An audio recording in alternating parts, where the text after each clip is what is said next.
நீங்கள் பார்த்து கொண்டிருப்பது தினசக்தி டிவி.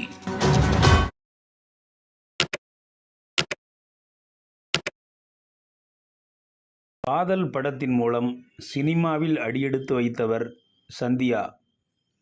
அதனைத் தொடர்ந்து டிசியும், வல்லவன், கண்ணாமூச்சி, ஏனடா, இரும்புக்கோட்டை, முரட்டு சிங்கம் உள்ளிட்ட பல படங்களில் நடித்து கவனம் ஈர்த்தார். 2015ஆம் ஆண்டில் அர்ஜுன் என்பவரை திருமணம் செய்து கொண்டார். அதனைத் தொடர்ந்து ஓரிரு படங்களில் தலை காட்டியவர் 2016ஆம் ஆண்டுக்கு பிறகு படங்கள் நடிப்பதை நிறுத்திவிட்டார்.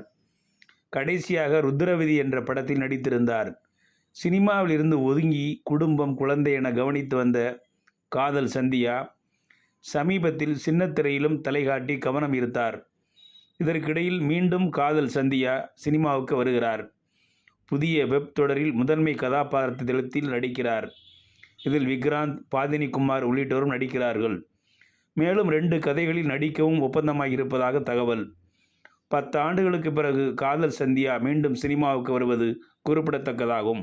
வீடியோ உங்களுக்கு பிடிச்சிருந்தா லைக் பண்ணுங்க, கமெண்ட் பண்ணுங்க, ஷேர் பண்ணுங்க, சப்ஸ்கிரைப் பண்ணுங்க.